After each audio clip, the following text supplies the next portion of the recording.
हाँ जी बेटा, good morning. क्या हाल चाल आप सब लोगों के। बेटा अगर हम लोग बात करें, हम लोगों ने स्टार्ट कर रखा है आपका chapter number 3, that is information system and it's components. Chapter number 3 के अंदर बेटा हम लोगों ने सबसे पहला टॉपिक स्टार्ट कर रखा था हार्डवेयर। हार्डवेयर के अंदर बेटा 4 तरीके के हमें हार्डवेयर पढ़ने हैं, जिसमें हम लोग 3 तरीके के हार्डवेयर को कंप्लीट कर चुके हैं। सबसे पहला हम लोगों ने कंप्लीट किया था बेटा इनपुट डिवाइसेस, उसके बाद हमने पढ़ा था बेटा आउटपुट डिवाइसेस, उसके बाद हम लोगों ने पढ़ा था बेटा प्रोसेसिंग डिवाइस। प्रोसेसिंग डिवाइस के अंदर बेटा हम लोगों ने एक पढ़ा था प्रोसेसिंग डिवाइस का कंपोनेंट सीयू, एक हमने पढ़ा था बेटा एएलयू, और एक लास्ट कंपोनेंट जो था प्रोसेसिंग डिवाइस का दैट इज रजिस्टर्स, जिसके लिए मैंने आपको हाफ पेज छुड़वा दिया। क्यों छुड़वाया? बिकॉज आज हम लोग पढ़ रहे हैं बेटा लास्ट टाइप का हार्डवेयर स्टोरेज डिवाइसेस, और स्टोरेज डिवाइसेस का कुछ लिंकेज है रजिस्टर से। जब आज हम लोग स्टोरेज डिवाइसेस कंप्लीट कर लेंगे तब हम लोग बेटा रजिस्टर्स पे वापस आएंगे। तो आपने जो हाफ पेज छोड़ा है ना, उस हाफ पेज के बाद आप हेडिंग डाल लो बेटा fourth, that is fourth type का हार्डवेयर स्टोरेज डिवाइसेस। अब सर अगर मैं बात करूं स्टोरेज डिवाइसेस टॉपिक जो है ये एग्जाम के पॉइंट ऑफ व्यू से इंपॉर्टेंट है, बिकॉज कहीं ना कहीं पॉइंट समझना एक चीज, स्टोरेज डिवाइसेस जो टॉपिक है इस टॉपिक के अंदर बेटा अमेंडमेंट्स आए हैं। अमेंडमेंट्स मतलब May 21 का जो मॉड्यूल रिलीज हुआ था, May 21 एंड ऑनवर्ड्स आपके मॉड्यूल के अंदर बेटा कुछ अमेंडमेंट्स आए हैं, और वो अमेंडमेंट्स आए हैं बेटा स्टोरेज डिवाइसेस टॉपिक में। इस अमेंडमेंट की वजह से एग्जाम में ये टॉपिक इंपॉर्टेंट हो जाता है, बिकॉज जो चीज बेटा अमेंड हुई है एग्जाम में आने के चांसेस बहुत ज्यादा हैं। क्लियर है? अब स्टोरेज डिवाइसेस में बेटा हमें क्या क्या पढ़ना है, मैं एक चार्ट इसका बना रहा हूं, बिकॉज स्टोरेज डिवाइसेस के अंदर हमें 3 तरीके की स्टोरेज डिवाइसेस पढ़नी है। पहली हमें पढ़नी है बेटा प्राइमरी स्टोरेज डिवाइसेस, इसके अलावा हमें एक और पढ़नी है बेटा सेकेंडरी स्टोरेज डिवाइसेस, इसके अलावा बेटा हम लोगों को एक और पढ़नी है that is internal storage devices.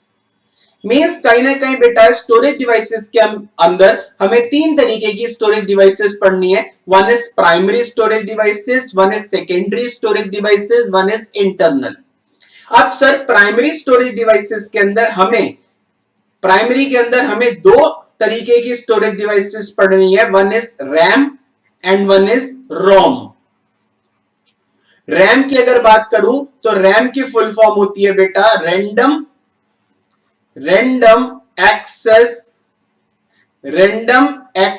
Memory. RAM की फुल फॉर्म होती है बेटा रैंडम एक्सेस मेमोरी। अभी समझेंगे क्या होता है। रोम की फुल फॉर्म होती है बेटा रीड ओनली मेमोरी। अब एक एक करके मैं जब समझाऊंगा तब हम लोग देखेंगे, फिलहाल के लिए जस्ट मैं चार्ट बना रहा हूं।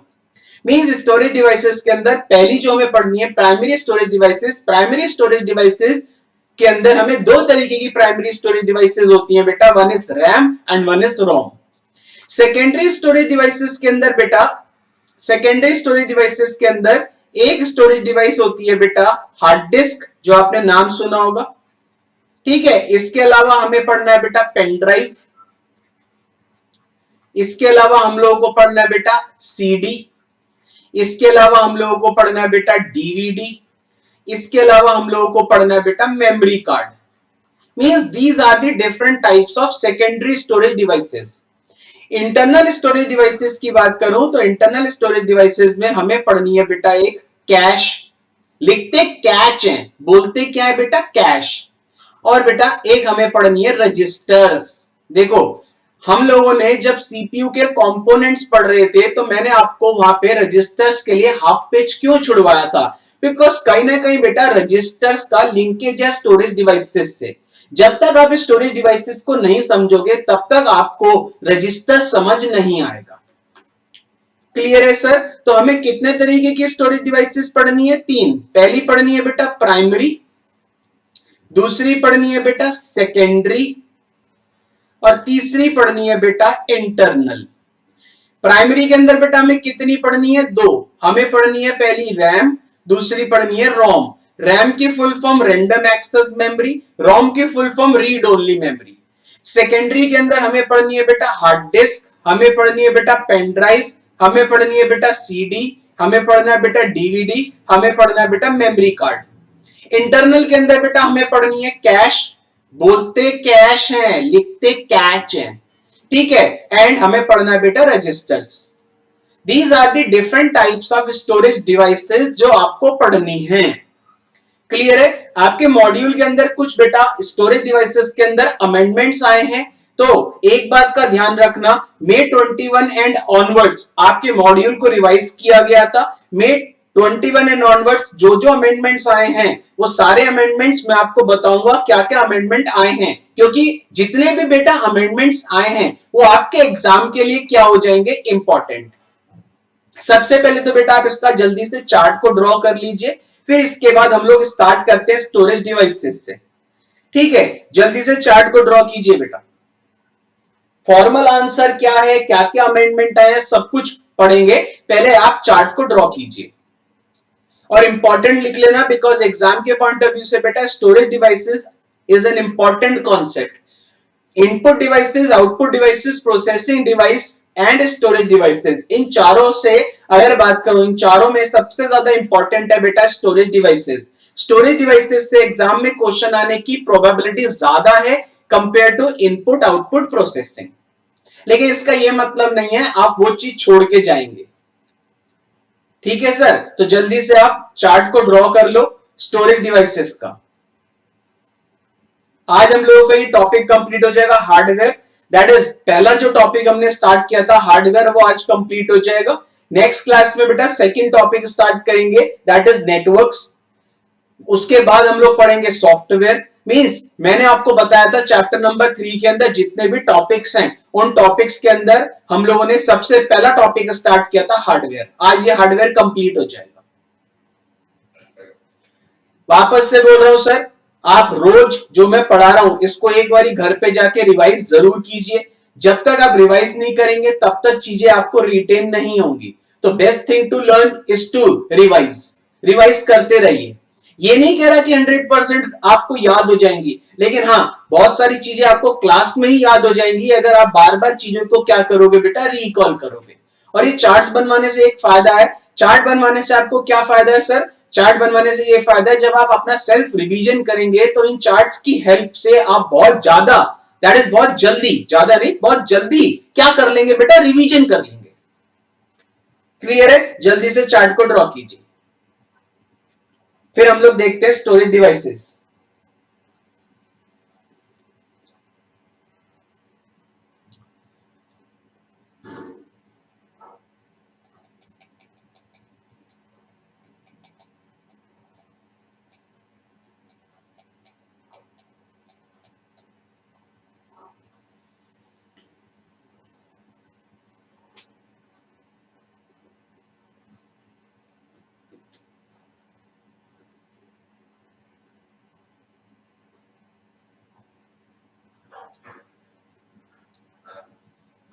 हो गया?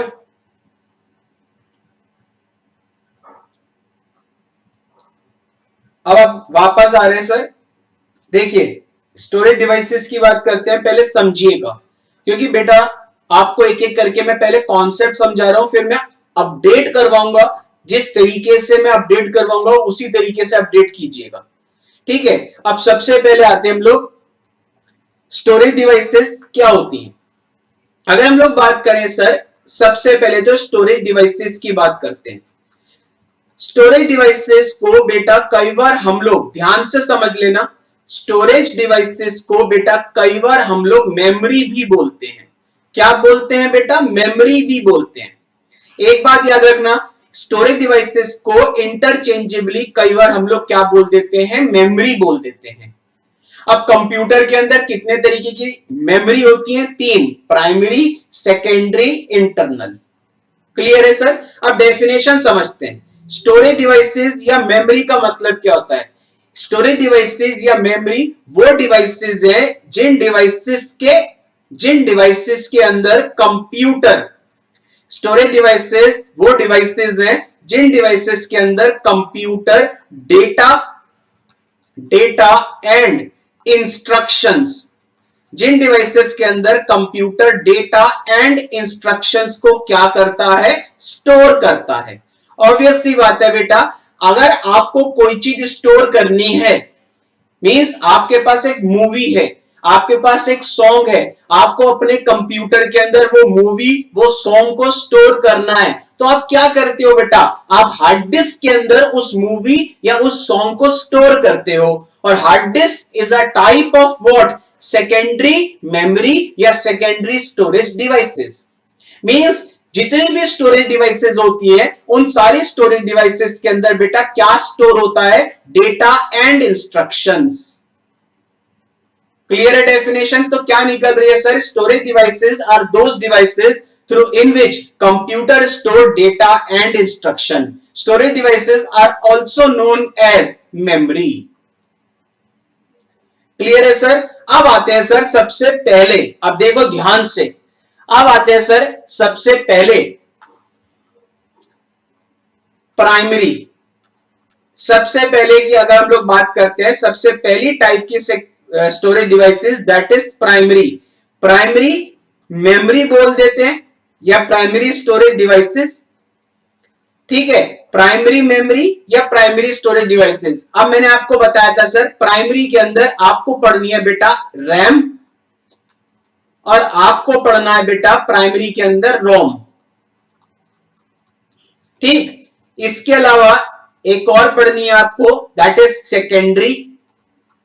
सेकेंडरी के अंदर मल्टीपल थी, जिसमें आपको पढ़नी है sir hard disk, CD, DVD, pen drive etcetera. अब सबसे पहले ध्यान से समझिएगा, सबसे पहले मैं आपको डिफरेंस समझा रहा हूं रैम के अंदर और हार्ड डिस्क के अंदर। मींस हम लोग समझ रहे हैं difference, RAM that is primary और hard disk that is secondary के बीच में डिफरेंस। आप प्रैक्टिकली बात करो, मुझे बताओ बेटा रैम के अंदर भी डेटा स्टोर होता है, हार्ड डिस्क के अंदर भी डेटा स्टोर होता है, तो सर दोनों में डिफरेंस क्या है? जब दोनों में ही डेटा स्टोर होता है तो दोनों में कुछ ना कुछ तो डिफरेंस होगा। तो सबसे पहले बेटा हमने किसके बीच में डिफरेंस देखना है, रैम के अंदर और हार्ड डिस्क के अंदर। RAM is a type of primary memory, hard disk is a type of secondary memory. Clear है? पहले इसके बीच में डिफरेंस देखते हैं।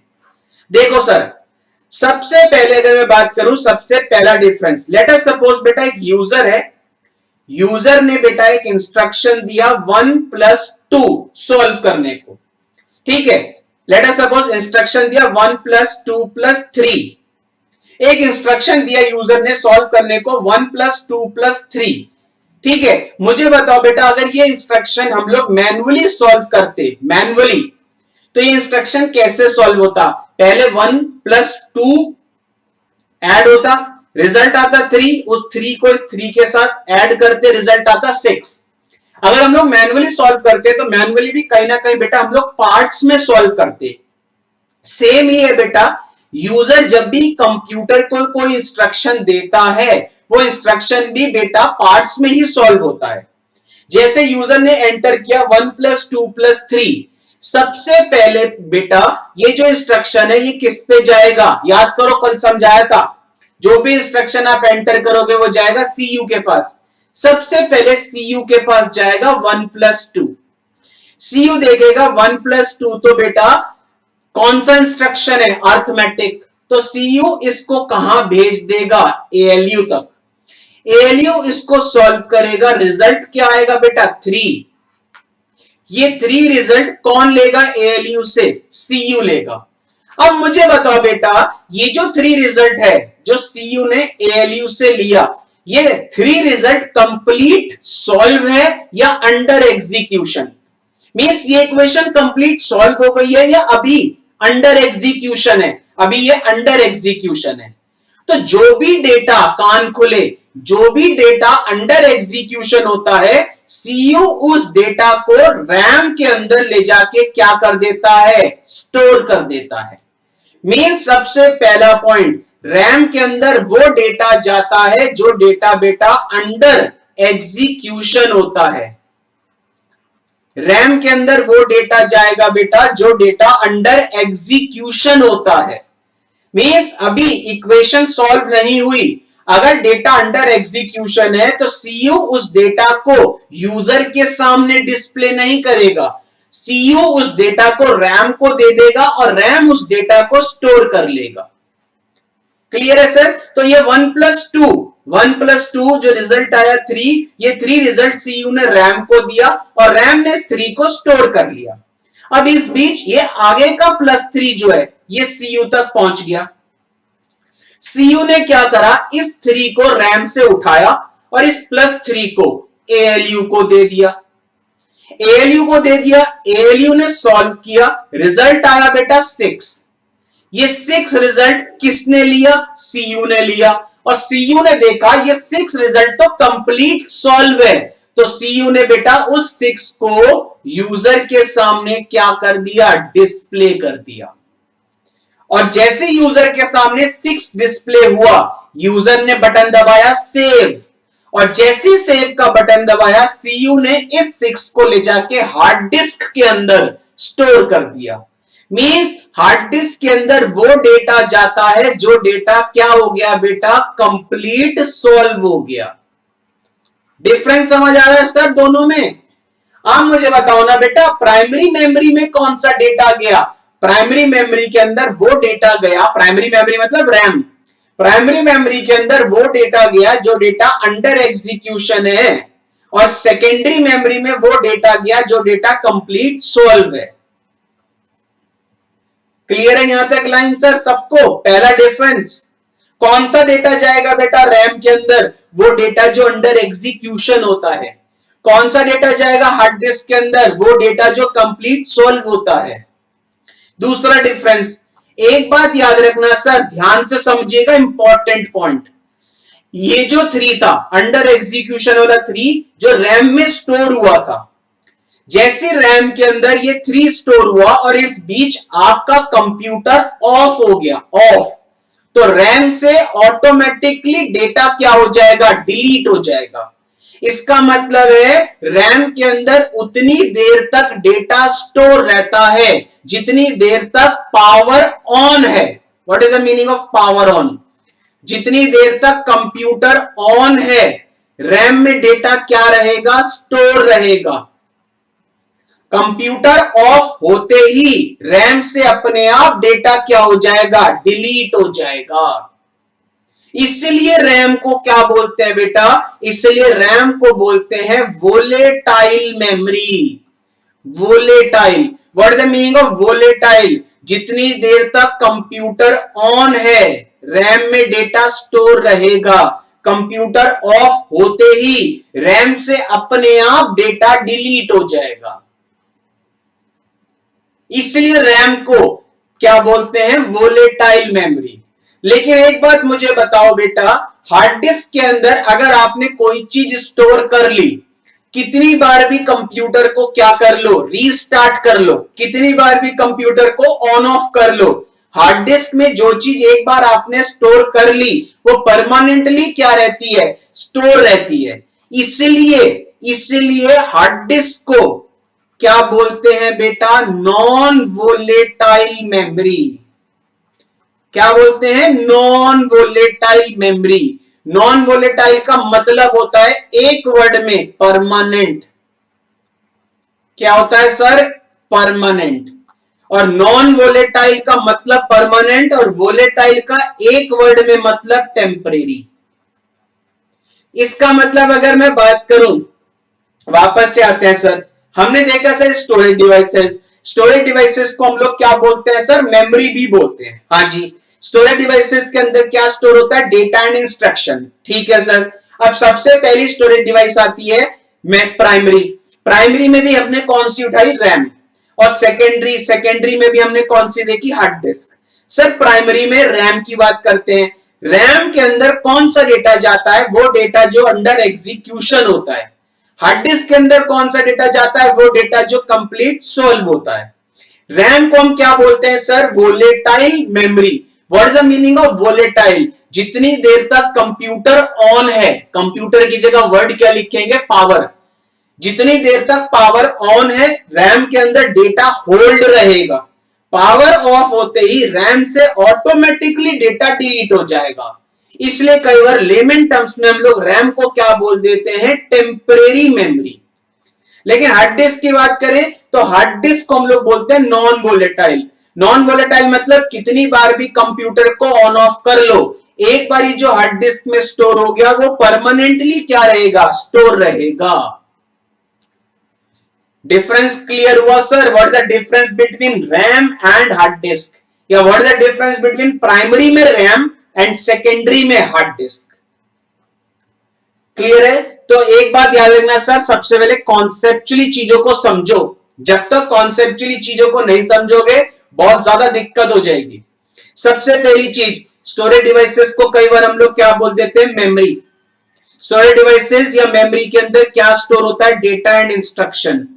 कितने तरीके की स्टोरेज डिवाइसेस पढ़नी है हमें, 3, जिसमें हमने सबसे पहली पढ़ी प्राइमरी। प्राइमरी में भी कौन सी बेटा, रैम, और सेकेंडरी में कौन सी, हार्ड डिस्क।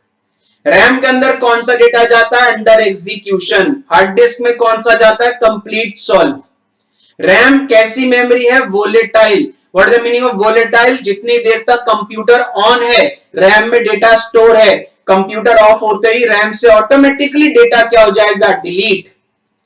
और hard disc is what, non volatile. What is the meaning of non volatile, कुछ भी फर्क नहीं पड़ता कितनी बार भी कंप्यूटर को ऑन ऑफ कर लो, एक बार जो डेटा हार्ड डिस्क में स्टोर हो गया वो परमानेंटली स्टोर रहेगा।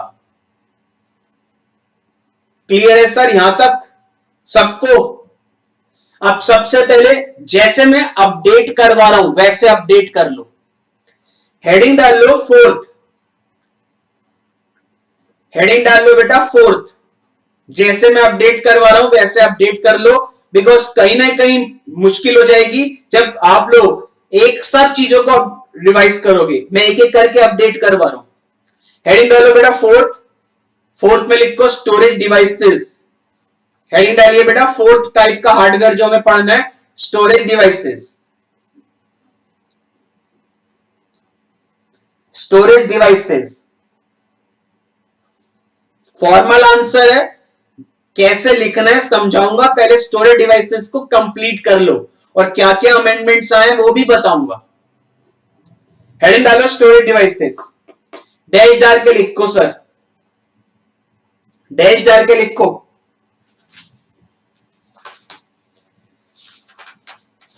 डैश डाल के लिखो स्टोरेज डिवाइसेस के अंदर।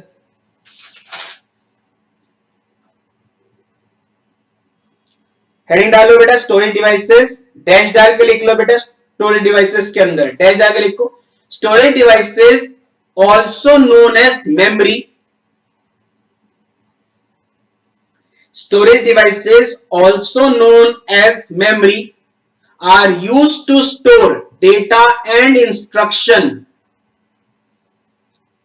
Storage devices, also known as memory, are used to store data and instructions. Storage devices, also known as memory, are used to store data and instructions.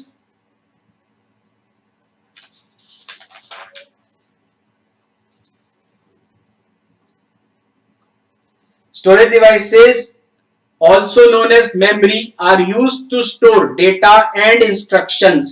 Underline the word memory. Store data and instructions. Storage devices, also known as memory, are used to store data and instructions. Full stop. आगे लिखो, following are the different types of storage devices or memory.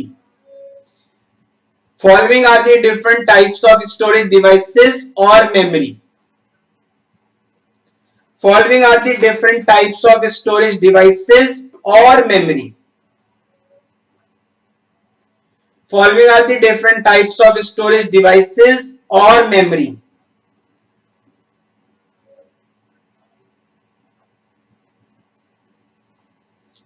अब following are the different types of storage devices and memory.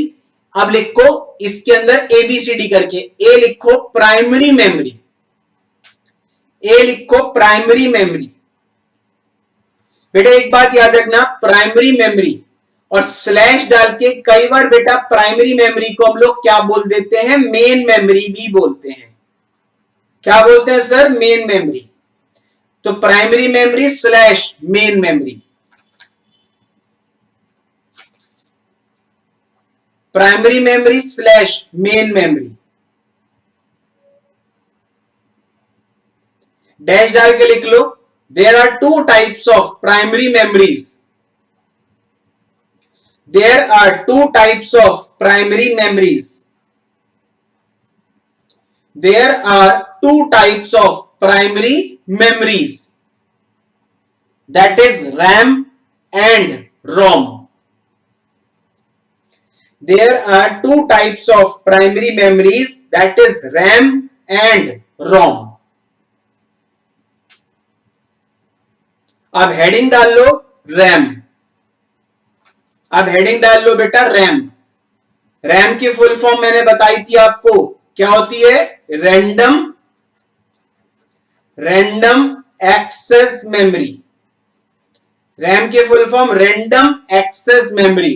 तो heading डालो RAM, bracket में full form लिखिए random access memory. Heading डालो बेटा RAM, bracket में लिखो बेटा random access memory.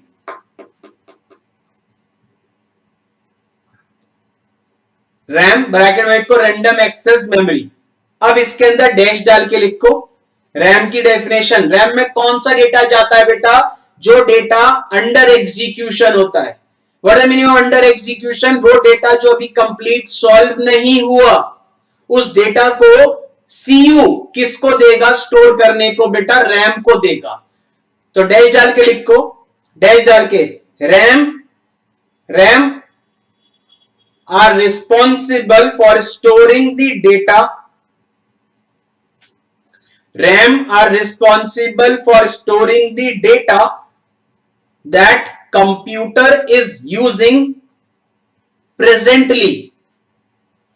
RAM are responsible for storing the data that computer are using presently. That is bracket में लिख लो, that is under execution. RAM are responsible for storing the data that computer is using presently. What is the meaning of presently? अभी computer उस data को computer को चाहिए solve करने को, अभी कंप्लीट सॉल्व नहीं हुआ। एक वर्ड में बात करो, अंडर एग्जीक्यूशन। तो आपका मॉड्यूल क्या बोल रहा है, RAM are responsible for storing data that computer is using presently. That is bracket में लिख लो या दैट इज करके लिख लो, that is under execution, that is under execution, full stop। Underline कर लो, अंडरलाइन कर लो, इसके अंदर अंडरलाइन कर लो presently, presently under execution. Full stop के बाद लिखो एक लाइन और, RAM is volatile in nature. It is an important word. RAM is volatile in nature. Underline कर लो बेटा volatile वर्ड को। volatile का मतलब जितनी देर तक पावर ऑन है, पावर ऑन मतलब कंप्यूटर ऑन है, उतनी देर तक रैम में डेटा स्टोर रहेगा। कंप्यूटर ऑफ होते ही रैम से अपने आप डेटा डिलीट हो जाएगा। तो यही पॉइंट लिखना है, RAM is volatile in nature, that is RAM is volatile in nature, that is data is lost as soon as power is turned off. RAM is volatile in nature, that is data is lost as soon as power is turned off.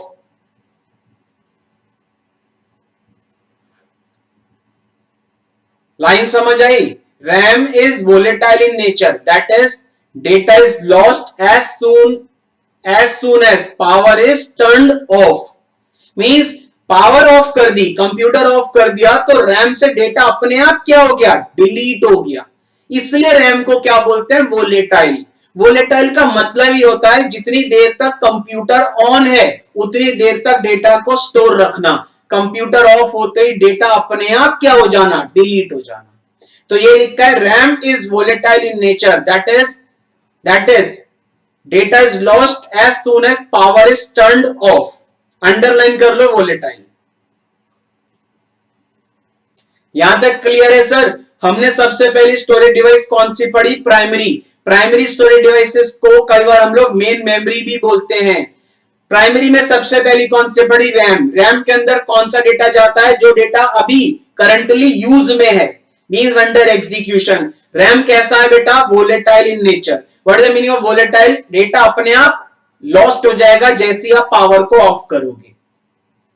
यहां तक clear है sir, RAM. अब देखो जरा chart, हमने storage devices के अंदर primary start किया। प्राइमरी के अंदर हम लोगों ने सबसे पहली कौन सी कंप्लीट करी, रैम। रैम के full form random access memory. RAM में कौन सा डेटा जाता है, वो डेटा जो अंडर एग्जीक्यूशन होता है, दैट इज वो डेटा जो करंटली यूज में होता है। और रैम कैसी मेमोरी है, वोलेटाइल। वोलेटाइल मतलब डेटा अपने आप लॉस्ट हो जाएगा जैसे ही पावर को टर्न ऑफ करोगे। सेकेंडरी में हार्ड डिस्क समझ लिया, लेकिन अभी अपडेट नहीं किया। अभी हम प्राइमरी के अंदर ही हैं। प्राइमरी समझ आ गया, रैम। अब प्राइमरी में रैम समझा है, अब हेडिंग डाल लो रोम। रोम को अपडेट करा के फिर मैं आऊंगा सेकेंडरी पे। अब हेडिंग डाल लो बेटा, प्राइमरी में रैम लिखा था ना, रैम। अब हेडिंग डाल लो रोम। रोम ब्रैकेट में लिख लो रीड ओनली मेमोरी। ये एग्जाम में बेटा पूछा जा चुका है, 2 नंबर में आया था रोम, रीड ओनली मेमोरी। अभी हम प्राइमरी में ही हैं, प्राइमरी में रैम कंप्लीट किया है, प्राइमरी में ही रोम भी है। Means RAM and ROM both are the types of primary.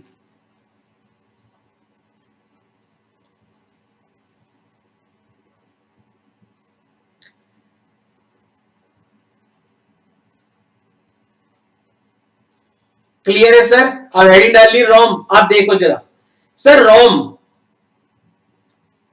एक बार वापस बोल रहा हूं सर, रोम। मुझे एक बार बताओ बेटा, किसी ने नाम सुना है बेटा ड्राइवर्स? रोम भी एक तरीके की मेमोरी होती है। किसी ने नाम सुना है बेटा ड्राइवर्स? किसी ने नाम सुना है बेटा ड्राइवर्स?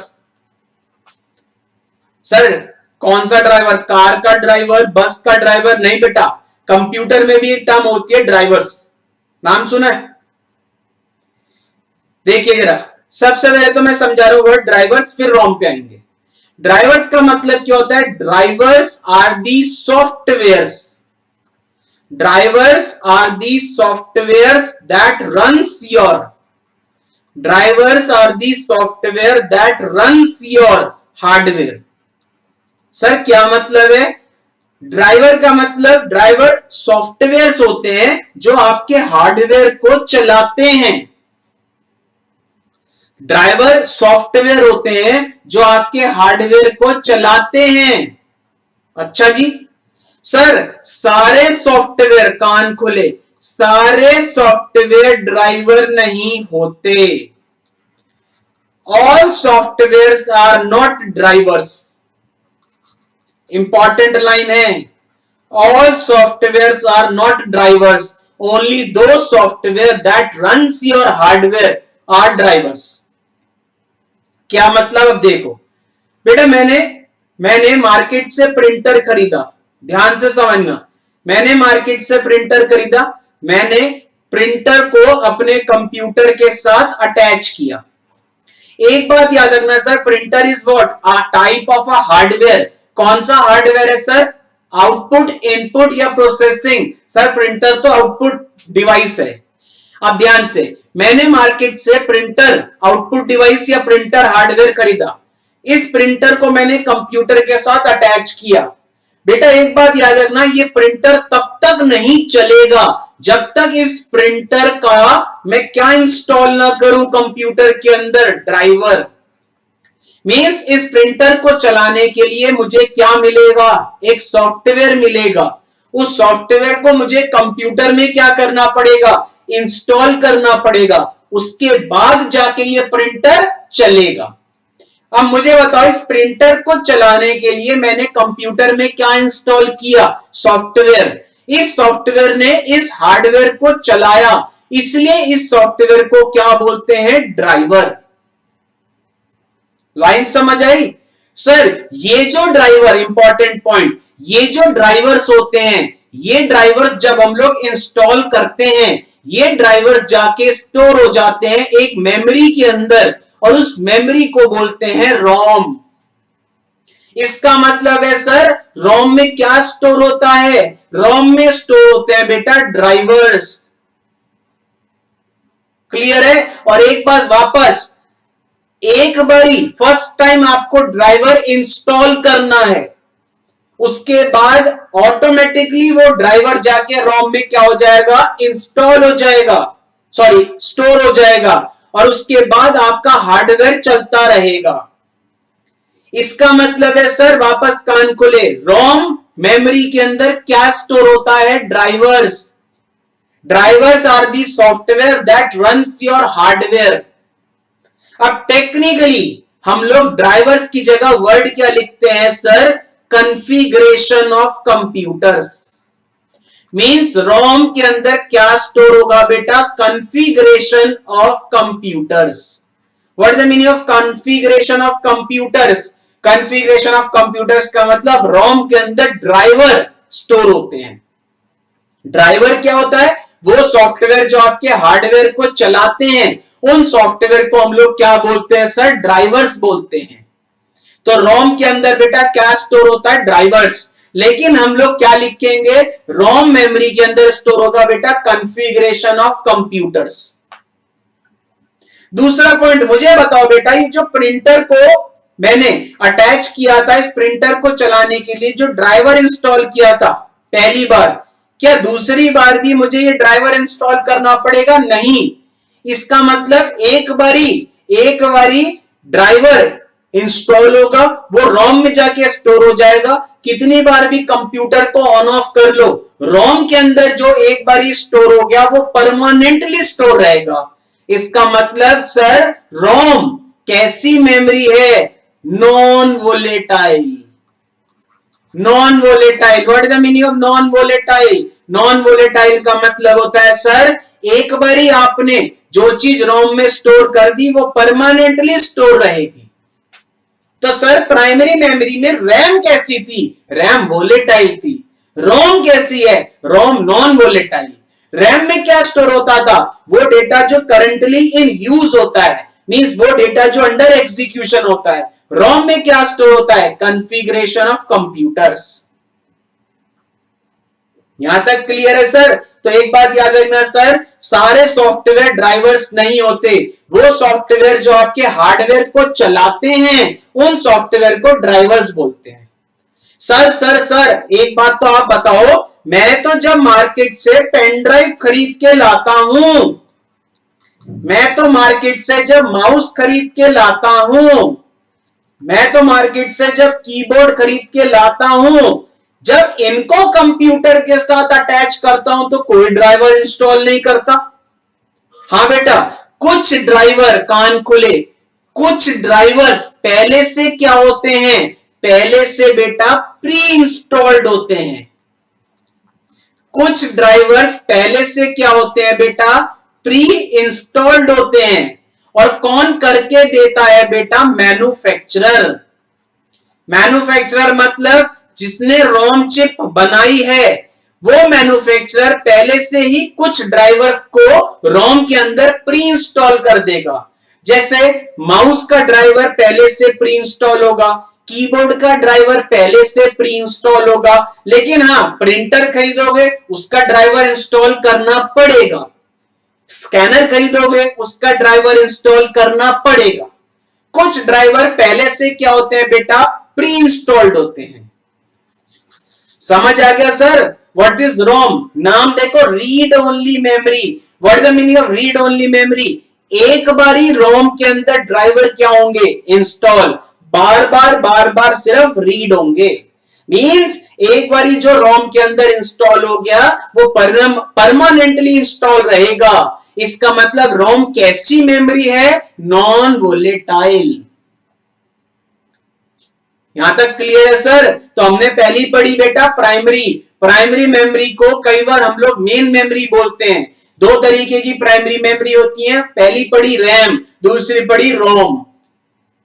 और हमने सेकेंडरी भी हार्ड डिस्क समझ ली। मैं अपडेट कैसे करवा रहा हूं? उसी सीक्वेंस में अपडेट करवा रहा हूं जिस सीक्वेंस में आपका चार्ट बनवाया है। आई होप यहां तक आपको क्लियर होगा। क्लियर है? अपडेट कर लो। हेडिंग डाल लो रोम, ब्रैकेट में लिखो full form read only memory.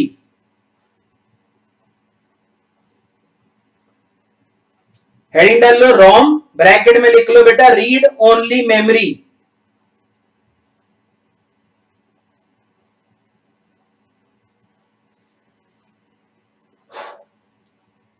रोम रीड ओनली मेमोरी। अब रोम के अंदर डैश डाल के लिखो, इंपॉर्टेंट पॉइंट लिखवा रहा हूं। लिखो ROM is use to store configuration of computers. ROM is use to store configuration of computers. अपने समझने के लिए ब्रैकेट में लिख लो ड्राइवर्स, एग्जाम में नहीं लिखोगे। ROM is use to store configuration of computers. अपने समझने के लिए ब्रैकेट में लिख लो बेटा ड्राइवर्स, एग्जाम में नहीं लिखोगे। ROM is use to store configuration of computers. Full stop, underline कर लो बेटा कॉन्फ़िगरेशन। इसके बाद आगे ROM is non volatile in nature. ROM is non volatile in nature, that is content. Content मतलब जो रोम में स्टोर हुआ content. ROM is non volatile in nature, that is content remain intact. That is content remains intact in absence of power. General point लिखा है ROM is non volatile in nature, that is content remains intact in absence of power. Means power चली भी जाए, means computer of भी हो जाए, जो content रोम में स्टोर हो गया वो परमानेंटली स्टोर रहेगा। इसलिए रोम कैसी मेमोरी है? Non volatile. तो अंडरलाइन कर लो बेटा non volatile in nature. ROM is non volatile in nature, that is content remains intact. That is content remains intact in absence of power.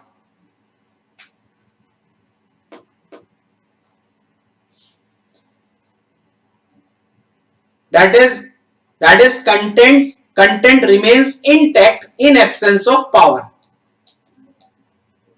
Clear? Underline कर लो non volatile in nature. Full stop. अब एक point और लिखना है full stop के बाद ही। Points में भी लिख सकते हो आप, मैं आपको पैराग्राफ में लिखवाया। फुल स्टॉप के बाद एक लाइन और लिखो, एक line. ROM are generally used by manufacturer. मैंने अभी वर्ड बताया है, मैन्युफैक्चरर यूज करता है रोम को, उसके अंदर पहले से ही क्या करता है? प्री इंस्टॉल कर देता है बहुत सारे ड्राइवर्स को, मींस बहुत सारी कॉन्फ़िगरेशंस को पहले से ही क्या कर देता है? Pre installed. ठीक है, तो ये लिखना है ROM is generally used by manufacturer to store configurations.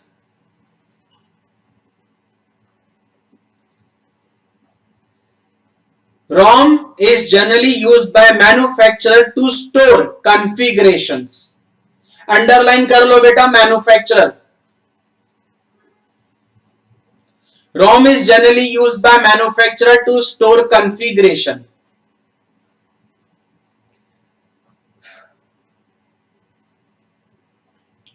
बेटा क्लियर हुआ यहां तक? अभी हम लोगों ने सबसे पहला देखा storage devices. Sir storage devices क्या होती है, जल्दी से रिकॉल कर रहे हैं। स्टोरेज डिवाइसेस को हम लोग मेमोरी भी बोलते हैं। स्टोरेज डिवाइसेस के अंदर डेटा स्टोर होता है, ठीक है सर। कितने तरीके की मेमोरी होती है सर? तीन, primary, secondary, internal. Sir primary memory को क्या बोलते हैं? Main memory. कितने तरीके की प्राइमरी मेमोरी होती है सर? दो, one is RAM, one is ROM. RAM पे आते हैं सर। रैम की सर फुल फॉर्म क्या होती है? Random access memory. पहला पॉइंट, रैम में कौन सा डेटा जाता है सर? वो डेटा जो करंटली इन यूज होता है, दैट इज वो डेटा जो अंडर एग्जीक्यूशन होता है। सर रैम कैसी मेमोरी है? Sir RAM is volatile in nature. What is the meaning of volatile? उतनी देर तक ही डेटा स्टोर रहेगा जितनी देर तक पावर ऑन है। जैसे ही पावर ऑफ करोगे रैम से ऑटोमेटिकली डेटा डिलीट हो जाएगा, इसलिए रैम को बोलते हैं sir volatile in nature. Second है सर रोम। रोम की फुल फॉर्म क्या होती है sir? Read only memory. ROM के अंदर क्या स्टोर होता है सर? रोम के अंदर स्टोर होते हैं configuration of computers. Sir what is the meaning of configuration of computers? Configuration of computers मतलब ड्राइवर्स। ड्राइवर्स का मतलब वो सॉफ्टवेयर जो आपके हार्डवेयर को चलाते हैं। जब आप उन सॉफ्टवेयर को इंस्टॉल करते हो तो वो सॉफ्टवेयर जाके रोम के अंदर स्टोर हो जाते हैं। क्या सर सारे सॉफ्टवेयर ड्राइवर्स होते हैं? नहीं, सिर्फ उन्हीं सॉफ्टवेयर को ड्राइवर्स बोलते हैं जो सॉफ्टवेयर आपके हार्डवेयर को चलाते हैं। तो पहला पॉइंट, रोम के अंदर क्या स्टोर होता है? Configuration of computers. रोम कैसी मेमोरी है sir? ROM is non volatile in nature, means content remains intact in absence of power. Means power चली भी जाए, रोम के अंदर जो चीज स्टोर हो गई वो परमानेंटली स्टोर रहती है। एंड बहुत सारे ड्राइवर्स मींस बहुत सारी कॉन्फ़िगरेशन पहले से ही रोम के अंदर प्री इंस्टॉल्ड आती है। कौन प्री इंस्टॉल करके देता है? मैन्युफैक्चरर। मींस रोम को जनरली यूज कौन करता है? Manufacturer, to store configuration. Clear है सर? अब देखो चार्ट। हमने सबसे पहले देखा स्टोरेज डिवाइसेस, और स्टोरेज डिवाइसेस में हमने सबसे पहले कौन सी देखी? Primary storage devices. समझ आ गया सर? प्राइमरी में रैम भी कंप्लीट हो गई, रोम भी कंप्लीट हो गई। क्लियर है सर यहां तक सबको? अब आप देखते हैं सर सेकेंडरी। सेकेंडरी बहुत सिंपल है, मैंने आपको डिफरेंस समझा भी दिया था रैम और हार्ड डिस्क पढ़ते टाइम। अब देखो सर सेकेंडरी की लाइंस कैसे लिखनी है। अब हेडिंग डाल लो सर,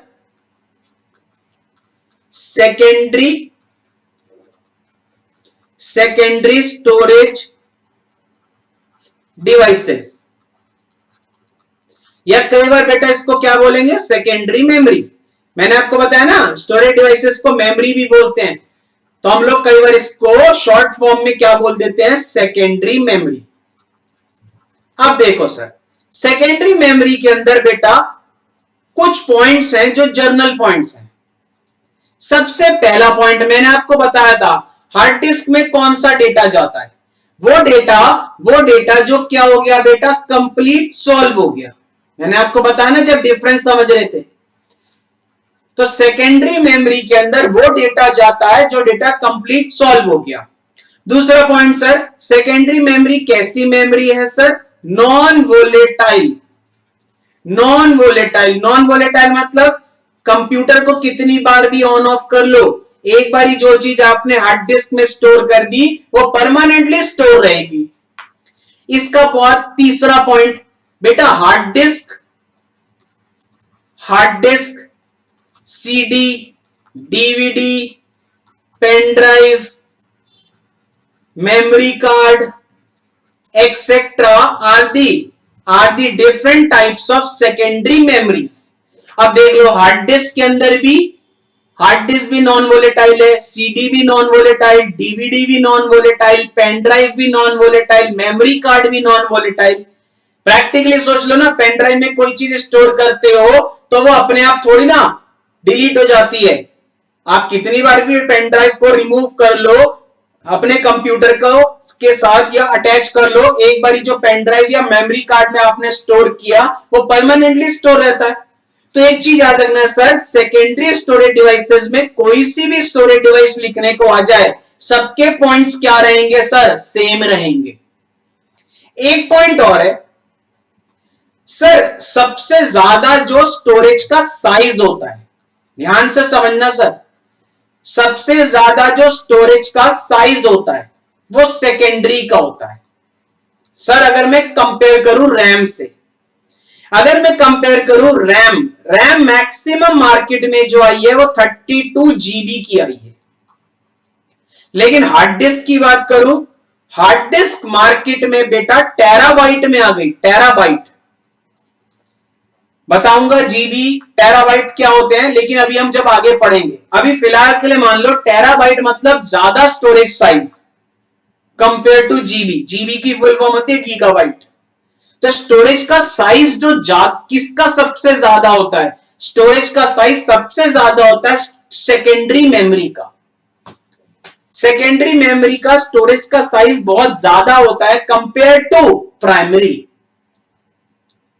क्लियर है सर? सेकेंडरी बिल्कुल सिंपल थी, इसलिए सेकेंडरी के अंदर कुछ भी लिखने को आ जाए points remains the same. Clear हुआ यहां तक? अब हेडिंग डाल लो, सेकेंडरी स्टोरेज डिवाइसेस। हेडिंग डाल लो, secondary storage devices. Secondary storage devices, इसमें पहला पॉइंट लिख लो, पहला पॉइंट सेकेंडरी स्टोरेज डिवाइसेस में पहला point, secondary storage devices are used to store that data which is completely solved. Points में लिख लो, secondary storage devices are used to store that data which is completely solved.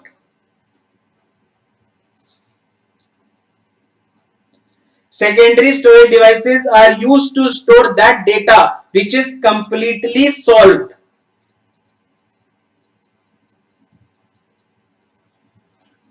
Second point लिख लो, secondary storage devices are non volatile in nature. Secondary storage devices are non volatile in nature, that is secondary storage devices are non volatile in nature, that is data to be stored, that is data to be stored in secondary storage devices, sorry, that is data to be permanently stored, that is data to be permanently stored. Second point आपने लिखा है, पहला point आपने लिखा है secondary storage devices are those devices, secondary storage devices are used to store that data which is completely solve. Second लिखा है secondary storage devices are non volatile in nature, that is data to be permanently stored, means secondary storage devices में data permanently store रहता है। Third point लिखो size के point of view से, third point लिखो secondary storage devices, secondary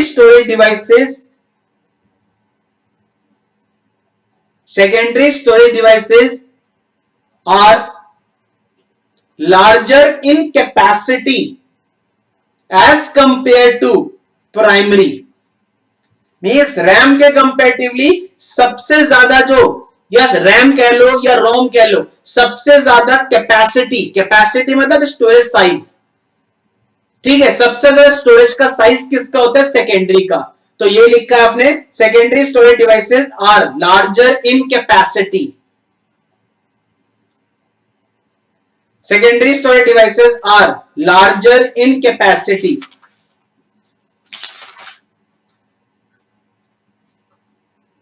last लिखो point, hard disk comma CD comma DVD comma pen drive comma memory card etcetera are the different types of secondary memories. Hard disk comma CD comma DVD comma pen drive comma memory card etcetera are the different types of secondary memories. अब एक बात याद रखना sir, secondary storage devices के अंदर point सबके same है, इसलिए मैंने कॉमन आंसर लिखवाया है। क्लियर है सर? एग्जाम में अगर आपको लिखने आता है right short note on CD, तो आप क्या लिखोगे? सीडी में वो डेटा जाता है जो कंप्लीट सॉल्व होता है। CD non volatile in nature है, सीडी की कैपेसिटी प्राइमरी के कंपैरेटिवली ज्यादा होती है। प्राइमरी में रैम और रोम। तो एक बात याद रखना सर, हमेशा हमेशा जो भी स्टोरेज की कैपेसिटी होगी वो सेकेंडरी की ज्यादा होगी। और हम कंपेयर कर रहे हैं जनरली यहां पे हार्ड डिस्क से। हार्ड डिस्क को रैम से कंपेयर करूंगा तो बेटा रैम की कैपेसिटी कम होगी compare to hard disk. Hard disk की कैपेसिटी सबसे ज्यादा होती है, इसलिए जनरल आंसर लिखा है सर सेकेंडरी स्टोरेज डिवाइसेस। यहां तक क्लियर है सर? अब हम लोगों का नेक्स्ट लास्ट बचा स्टोरेज डिवाइसेस में, that is internal.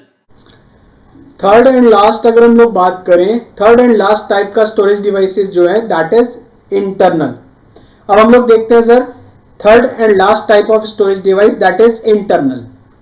Sir internal storage device में हमें दो पढ़नी है, one is registers and one is cache. अगर मैं बात करूं सर, सबसे पहले तो मतलब समझो इंटरनल का। सबसे पहले तो अगर हम लोग बात करें, सबसे पहले मतलब समझो सर इंटरनल का। सर इंटरनल स्टोरेज डिवाइस वो स्टोरेज डिवाइस होती हैं, या इंटरनल मेमोरी वो मेमोरी होती हैं जो सीपीयू के अंदर इनबिल्ट होती हैं। मतलब समझो सर, सीपीयू के अंदर इनबिल्ट होती हैं। क्या मतलब हुआ सर? अगर मैं बात करूं सर, प्राइमरी मेमोरी सीपीयू के अंदर इनबिल्ट नहीं होती, सेकेंडरी मेमोरी सीपीयू के अंदर इनबिल्ट नहीं होती, लेकिन इंटरनल मेमोरी जो होती है, इंटरनल मेमोरी सीपीयू के अंदर इनबिल्ट होती है। अगर मैं बात करूं सर सेंट्रल प्रोसेसिंग यूनिट, जिसको हम लोग प्रोसेसर या माइक्रो प्रोसेसर भी बोलते थे, सीपीयू के अंदर बेटा दो मेमोरी इनबिल्ट होती हैं, one is cache memory inbuilt होती है and one is registers inbuilt होता है। मींस सीपीयू के अंदर दो तरीके की मेमोरी इनबिल्ट होती हैं, one is cache and one is registers. और अगर सीपीयू के अंदर ये दोनों मेमोरी इनबिल्ट हैं, इसी वजह से इन दोनों मेमोरी को क्या बोलते हैं? Internal memory. इंटरनल वर्ड क्यों आया? Internal memory are those memory that are inbuilt into central processing unit. अगर आपसे कोई पूछता है सर सीपीयू के अंदर कौन सी मेमोरी होती है, तो बेटा सीपीयू के अंदर दो मेमोरी इनबिल्ट होती हैं, one is cache memory inbuilt होती है, वन इज रजिस्टर्स। इसी वजह से ये दोनों मेमोरी सीपीयू के अंदर इनबिल्ट होती हैं, इसी वजह से इन दोनों को हम लोग क्या बोलते हैं सर? Internal memory. Internal memory are those memories which are inbuilt into central processing unit. Two types of internal memories are, one is cache and one is registers. Clear है सर? अब आते हैं सबसे पहले सर कैश मेमोरी पे। It is an important memory, बहुत ज्यादा important है एग्जाम के पॉइंट ऑफ व्यू से कैश मेमोरी। एक बात याद रखना सर, वापस बोल रहा हूं सर, इंपॉर्टेंट है एग्जाम के पॉइंट ऑफ व्यू से cache memory. Right short notes on cache memory exam में पूछा जा सकता है, या डिफाइन कैश मेमोरी। अब देखो जरा कैश मेमोरी की पहले वर्किंग समझो क्या होती है। मैं बोल रहा हूं सर, एक यूजर था, यूजर ने एक इक्वेशन दी 1 + 2 + 3। 1 + 2 इतना पोर्शन गया बेटा किसके पास? सीयू के पास। सीयू ने एएलयू को भेज दिया, एएलयू ने रिजल्ट दिया, रिजल्ट आया 3। ये 3 रिजल्ट सीयू ने लिया, सीयू ने चेक करा कि ये 3 रिजल्ट तो अंडर एग्जीक्यूशन है, ये 3 रिजल्ट तो अंडर एग्जीक्यूशन है। और जो भी डेटा अंडर एग्जीक्यूशन होता है, सीयू उस डेटा को किसको देता है? स्टोर करने को रैम को देता है। मींस ये जो 3 था, ये 3 सीयू ने रैम को दिया स्टोर करने को। अब रैम ने को दिया स्टोर करने को, ठीक है। इस बीच ये +3 सीयू तक पहुंच गया। अभी रैम ने ये वाला पुराना वाला 3 जो था, ये वाला 3 स्टोर ही नहीं किया, सीयू ने रैम से वापस मांगना स्टार्ट कर दिया आगे की कैलकुलेशन के लिए। रैम ने बोला भाई मैंने तो अभी 3 स्टोर ही नहीं किया, जब तक मैं स्टोर नहीं करूंगा तब तक मैं तुझे कैसे प्रोवाइड कराऊं। इसका मतलब क्या हुआ, एक प्रॉब्लम आ गई, एक प्रॉब्लम आ गई। कौन सी प्रॉब्लम आ गई सर, स्पीड डिफरेंस की प्रॉब्लम आ गई। एक प्रॉब्लम आ गई सर, स्पीड डिफरेंस की प्रॉब्लम आ गई। किसके बीच में बेटा, सीपीयू एंड रैम के बीच में, सीपीयू एंड रैम के बीच में। अब यहां CU is a part of CPU, इसलिए मैंने यहां लिख दिया सीपीयू। एक सबसे बड़ी प्रॉब्लम आ गई बेटा, स्पीड डिफरेंस की प्रॉब्लम आ गई बेटा सीपीयू एंड रैम के बीच में। क्या मतलब हुआ, ध्यान से फिर से सुन लो। अगर मैंने इक्वेशन दी 1 + 2 + 3 सॉल्व करने को, पहले 1 + 2 वाला पोर्शन गया सीयू के पास, सीयू ने भेजा एएलयू को, एएलयू ने रिजल्ट दिया 3, ये 3 रिजल्ट सीयू ने लिया। सीयू ने देखा ये 3 रिजल्ट तो अंडर एग्जीक्यूशन है, और जो भी डेटा अंडर एग्जीक्यूशन होता है वो डेटा रैम को दिया जाता है स्टोर करने को। तो सीयू ने रैम को दे दिया स्टोर करने के लिए। अब रैम ने अभी तक स्टोर ही नहीं किया, रैम ने अपने पास अभी स्टोर ही नहीं किया, सीयू ने वापस मांगना स्टार्ट कर दिया इस आगे की कैलकुलेशन के लिए, ये आगे की कैलकुलेशन के लिए। तो भैया रैम ने बोला भाई मैंने तो अभी स्टोर ही नहीं किया, जब तक मैं स्टोर नहीं करूंगा मैं वो 3 आपको कैसे पहुंचा दूं। सीयू ने बोला भाई मैं वेट नहीं कर सकता। इसका मतलब सर सीयू की जो स्पीड होती है वो बहुत फास्ट होती है रैम की स्पीड से, ठीक है। तो एक प्रॉब्लम अराइज हो गई, कौन सी प्रॉब्लम, स्पीड डिफरेंस की प्रॉब्लम अराइज हो गई। किसके बीच में बेटा, सीपीयू और रैम के बीच में। और इस स्पीड डिफरेंस की प्रॉब्लम को वापस, इस स्पीड डिफरेंस की प्रॉब्लम को कॉम्पेंसेट करने के लिए, इस स्पीड डिफरेंस की प्रॉब्लम को कॉम्पेंसेट करने के लिए एक नई मेमोरी इन्वेंट हुई, and that memory is cache memory. अब पहला पॉइंट, कैश मेमोरी मार्केट में क्यों आई। कैश मेमोरी मार्केट में आई to compensate the speed difference between CPU and RAM, to compensate the speed difference between CPU and RAM. में CPU और RAM की जो स्पीड की प्रॉब्लम थी उस प्रॉब्लम को कॉम्पेंसेट करने के लिए एक मेमोरी मार्केट में आई, and that memory is cache memory. ठीक, अब वर्किंग देखो, यही वर्किंग समझा रहा हूं कैश मेमोरी के अकॉर्डिंग। अब देखो, अब एक यूजर था, यूजर ने इक्वेशन दी 1 + 2 + 3, 1 + 2 गया सीयू के पास, सीयू ने भेज दिया एएलयू के पास, एएलयू ने रिजल्ट दिया 3, ये 3 रिजल्ट सीयू के पास आया, सीयू ने 3 रिजल्ट को किसको दिया, रैम को दिया। अब जो डेटा रैम को देगा उसकी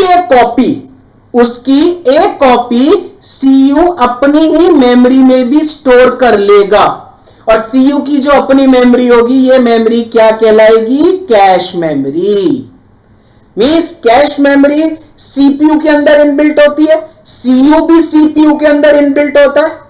तो जो डेटा रैम को दिया जाता है अंडर एग्जीक्यूशन वाला, वही डेटा की एक कॉपी सीयू कैश में भी स्टोर कर लेता है।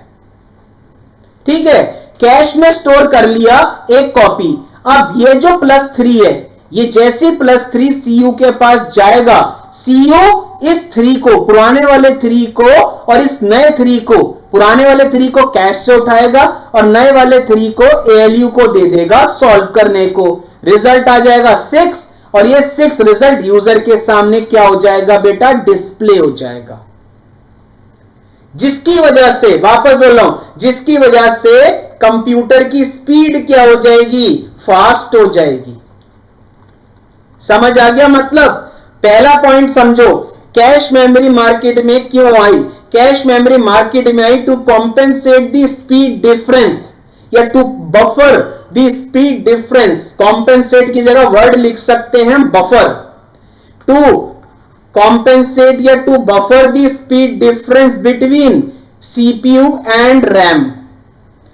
ठीक है, अब क्या हुआ, जो भी डेटा अंडर एग्जीक्यूशन होता है वो डेटा कहां जाता है, रैम में जाता है, और उसकी एक कॉपी कहां चली जाती है, कैश में चली जाती है। कैश इंटरनल मेमोरी है बेटा सीपीयू की।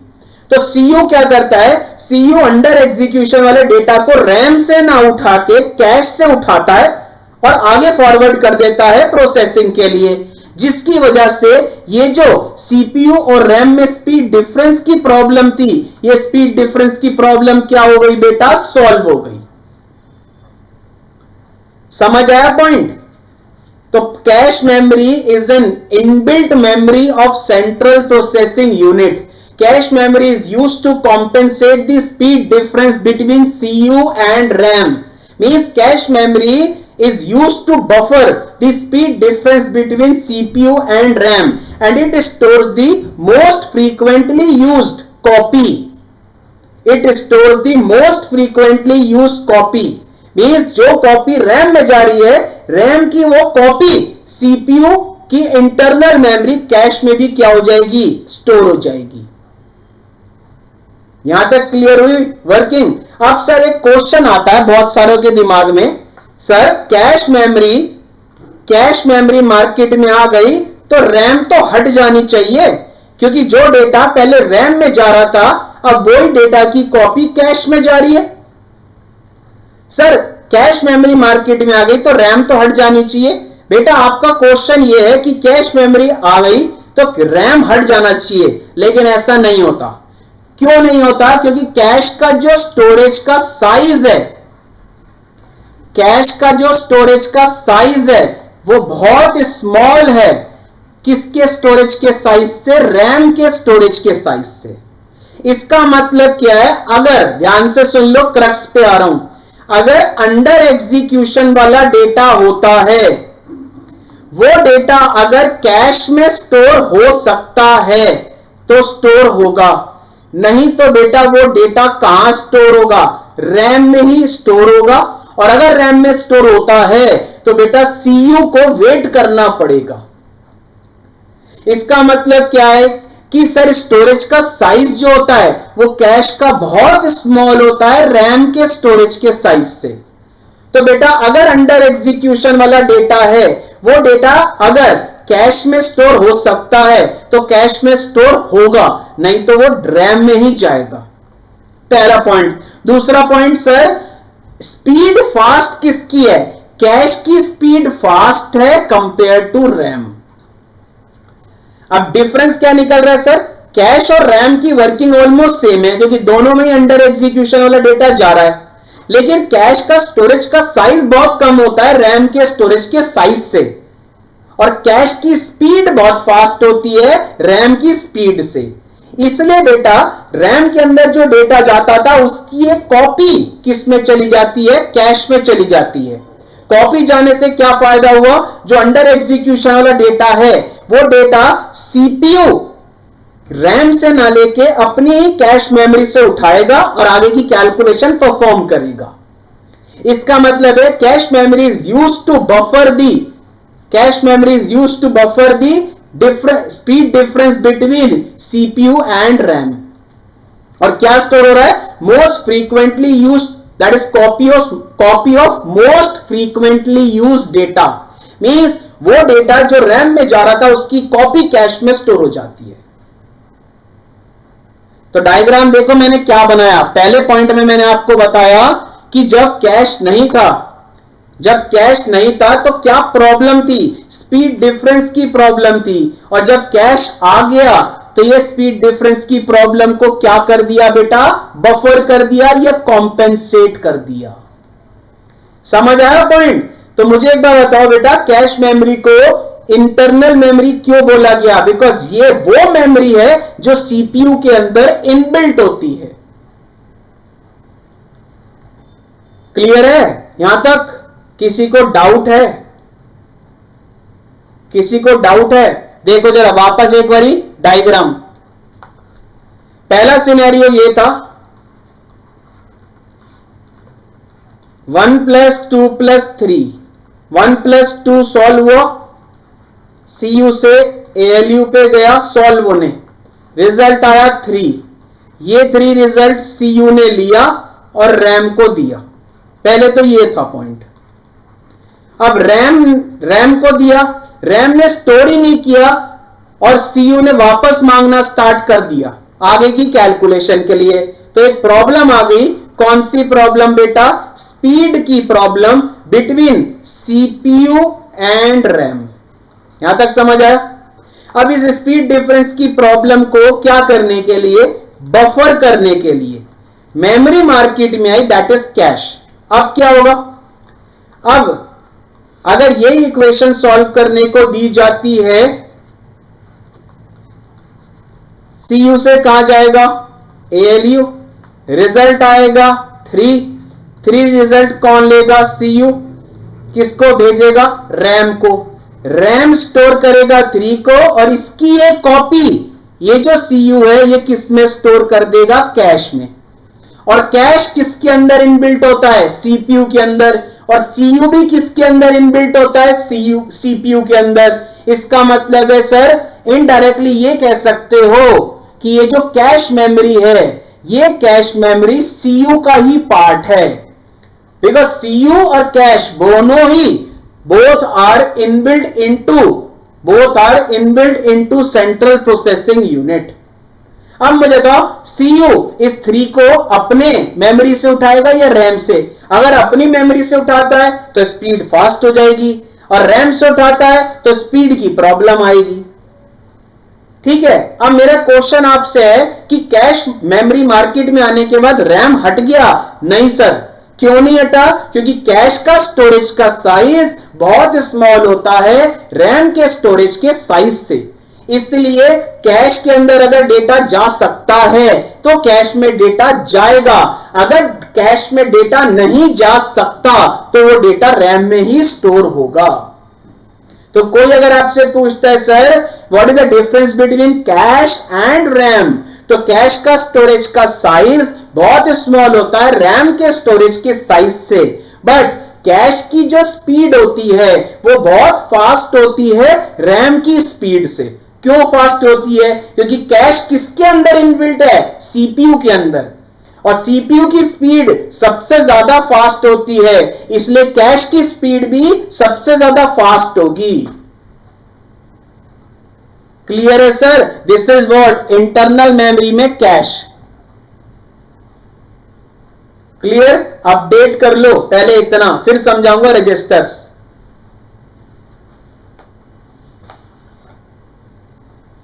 हेडिंग डालो बेटा इंटरनल मेमोरी। हेडिंग डाल लो बेटा internal memory.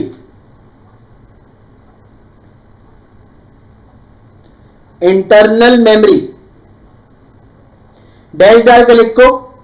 Internal memory are those memory which are inbuilt into central processing unit.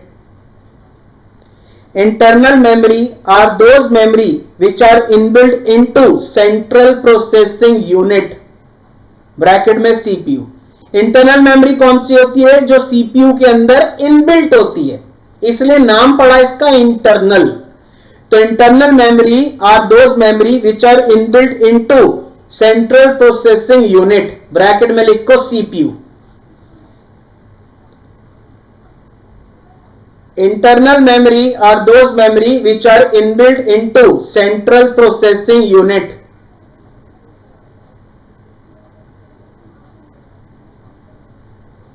Internal memory are those memory which are inbuilt into central processing unit, bracket में CPU, full stop. Following are the different types of internal memories. Following are the different types of internal memories. Following are the different types of internal memories. अब लिखो cash, पहला cash. अब मुझे बताओ cash का size ज्यादा या कम? Cash का साइज कम, किसके कंपेरेटिवली? रैम के, लेकिन स्पीड फास्ट। क्या करेगा कैश? कैश बफर करेगा। कॉम्पेंसेट की जगह वर्ड क्या आ जाएगा? बफर। तो लिखो cash is a smaller comma faster memory. Cash is a smaller comma faster memory. Smaller किसके कंपेरेटिवली? रैम। फास्टर किसके कंपेरेटिवली रैम, अभी बताया मैंने। तो cache is a smaller comma faster memory, cash is a smaller comma cash is a smaller comma faster memory inbuilt into central processing unit. Cache is a smaller, faster memory inbuilt into central processing unit. Cache is a smaller, faster memory inbuilt into central processing unit and act as a buffer between RAM and CPU. आगे देखो line, RAM और CPU के अंदर जो speed difference की problem थी, उस speed difference की प्रॉब्लम को कॉम्पेंसेट करने के लिए कैश मेमोरी आई। हम कॉम्पेंसेट की जगह वर्ड क्या लिख रहे हैं, बफर। तो अंडरलाइन कर लो बेटा, स्मॉलर, फास्टर और बफर। तो आपने लिखा है cache is a smaller faster memory inbuilt into central processing unit and act as a buffer between CPU and RAM। Clear है, फुल स्टॉप। नेक्स्ट लाइन से कैश में क्या स्टोर हो रहा है, copy of most frequently used data, so CPU can access it most rapidly. तो ये लिखना है, लिखो cache store copies of data, cache store copies of data from most frequently used, cache store copies of data from most frequently used main memory location। main memory location मतलब जो data RAM में जाता था उसकी copy store करेगा cash.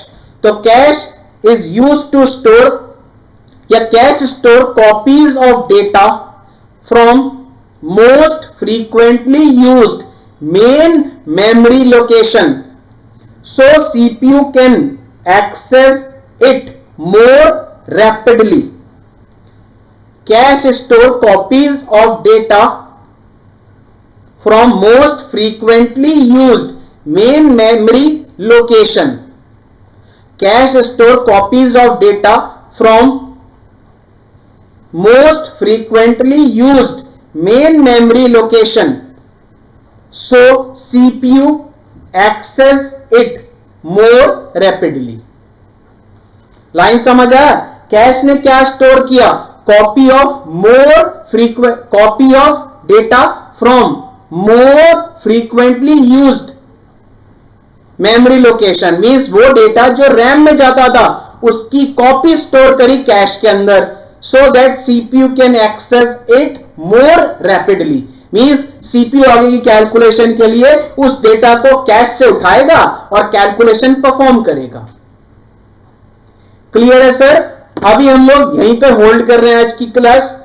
इसके बाद next class में बेटा एक बचा रजिस्टर्स, जो हम लोग नेक्स्ट क्लास में पढ़ेंगे। और जो जो अमेंडमेंट आए हैं वो अमेंडमेंट्स मींस और भी कोई चीज ऐड हुई थी जो मैंने आपको बताया May 21 एंड ऑनवर्ड्स, जो अमेंडमेंट्स आए वो अमेंडमेंट्स और एक छोटा सा टॉपिक बचा रजिस्टर्स, ये हम लोग पढ़ेंगे बेटा नेक्स्ट क्लास में। तो मिलते हैं बेटा नेक्स्ट क्लास में, टिल देन गुड बाय।